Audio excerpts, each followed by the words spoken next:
इस पार्ट की शुरुआत होती है। मैक्सी रोते हुए बोलती है, मुझे खुद से ही शर्म आती है। उसकी आंखों से लगातार आंसू बह रहे थे, उसकी आवाज़ कांप रही थी। रिफ्टान कुछ देर चुप रहता है, फिर धीरे से बोलता है, मैं बहुत टाइम से तुम्हारे बारे में सोच रहा हूँ। ऐसा एक भी पल नहीं बीता जब मैंने तुम्हारे बारे में ना सोचा हो। यहाँ तक कि जब मैं तुम्हारे लिए एग्जिस्ट भी नहीं करता था, तब भी मैंने सिर्फ तुम्हारे बारे में सोचा। जितना ज़्यादा मैं तुम्हारे बारे में सोचता, उतना ही तरसता, जिससे मैं अंदर से खाली और दुख महसूस करता। लेकिन मैं रुका नहीं, मैंने खुद को बार बार रुकने के लिए कहा। जितना मैं तुम्हारे बारे में सोचता, उतना लोनली फील करता। यहाँ तक कि जब मेरे चारों ओर लोग थे, तब भी मैं अकेला होता। मैंने खुद को गिव अप करने को कहा।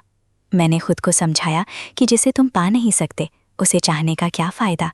मैंने खुद को यही बार बार कहा, लेकिन मेरी आंखें बस तुम्हें ढूंढती थीं। इससे पहले ही कि मुझे कुछ एहसास हो, वो थोड़ा रुक जाता है। ऐसा लगता है मेरा दिल अब मेरा नहीं रहा। जिस टाइम तुम मुझे मिली, ये दिल मेरा नहीं रहा। तो आखिर तुम कैसे बोल सकती हो कि तुम कुछ भी नहीं हो? आखिर तुम कुछ कैसे नहीं हो सकती? मैक्सी उसे हैरानी से देखती है। वो धीरे से उसकी तरफ हाथ बढ़ाती है और उसके साथ ही लेट जाती है।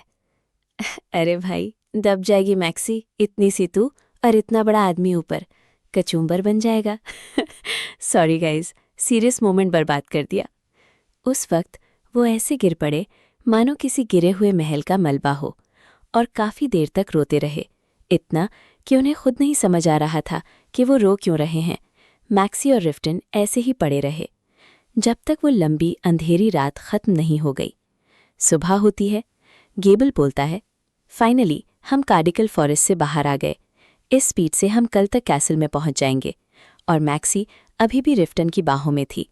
गेबल बोलता है, सच कहूं तो मुझे चिंता थी कि ड्यूक क्रॉइजो हमें पकड़ने के लिए हमारे पीछे परस्यूट पार्टी भेजेगा, लेकिन जर्नी मेरी सोच से भी ज़्यादा स्मूथ रही। मैक्सी हल्की सी फ्लिंच होती है। रिफ्टन बोलता है, मुझे उम्मीद है कि तुम ये नहीं बोल रहे हो कि तुम्हें ड्यूक क्रॉइजो से डर लग रहा है।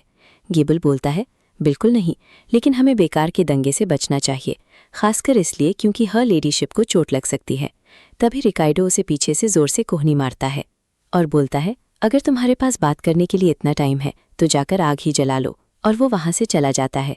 गेबल उसे घूरता है और गुस्से में बोलता है, क्या यहाँ कोई आदमी ठीक से बात भी नहीं कर सकता? मेरा मतलब बस इतना था कि मैं गलत था। उस दिन के बाद रिफ्टन हर उस इंसान से सावधान रहने लगा जो मेरे पास आता था, इतना कि मैं दूसरे नाइट से तो क्या, रूथ से भी एक शब्द तक बात नहीं कर पाती थी। वो मुझे लेने के लिए क्रॉइसो तक आए। आखिर उन्हें कितना पता है उस दिन कैसल में क्या हुआ था, वहाँ मौजूद लोगों ने क्या क्या देखा। मैं उनसे आंखें तक नहीं मिला सकती। अगर वो मुझ पर दया करेंगे तो। तभी वहाँ रिफ्टन आता है और उसे खाने को बोलता है। वो खुद उसे अपने हाथों से खाना खिलाता है। कुछ देर बाद मैक्सी और रिफ्टन एक साथ लेटे हुए थे, लेकिन नींद उनकी आंखों के आसपास भी नहीं थी। टेंट में खामोशी थी, बस लकड़ियों की जलने की हल्की सी आवाज़ आ रही थी। मैक्सी अपने ख्यालों में खोई थी। उसके दिमाग में हजारों सवाल थे। ड्यूक का अपमान करना सच में एक सीरियस क्राइम था। इससे कोई फर्क नहीं पड़ता कि रिफ्टन एक नाइट के तौर पर कितना भी फेमस हो, इसे नज़रअंदाज नहीं किया जा सकता। और सबसे बढ़कर मुझे पता है कि मेरे फादर इसे ऐसे ही नहीं जाने देंगे। अनाटोल का क्या होगा? क्या अब वॉर शुरू होगी? और रिफ्टन, वो अपने हाथ कस लेती है। वो आखिर क्या सोच रहा था? उसे पता होना चाहिए था कि ऐसा होगा। आखिर उस रात उसका मतलब क्या था? तभी रिफ्टन धीरे से अपना हाथ उसकी तरफ बढ़ाता है और उसे अपनी बाहों में कस लेता है। वो धीरे से बोलता है, मैक्सी, किसी चीज़ की चिंता मत करो। मैं अब किसी को भी तुम्हें हर्ट नहीं करने दूंगा। मैं तुम्हें प्रोटेक्ट करूंगा। तुम बस आराम करो। और इसी तरह सुबह हो जाती है। सब आगे बढ़ते हैं और कुछ ही देर में एनाटोल मैक्सी के बिल्कुल सामने होता है। एनाटोल को देखते ही मैक्सी एक पल के लिए सब भूल जाती है। वो एनाटोल में एंटर करते हैं। सब लोग उनके आने पर बहुत खुश दिख रहे थे। मैक्सी नोटिस करती है कि वो बस थोड़े टाइम के लिए गई थी और एनाटोल अभी से ही काफ़ी बदल चुका है।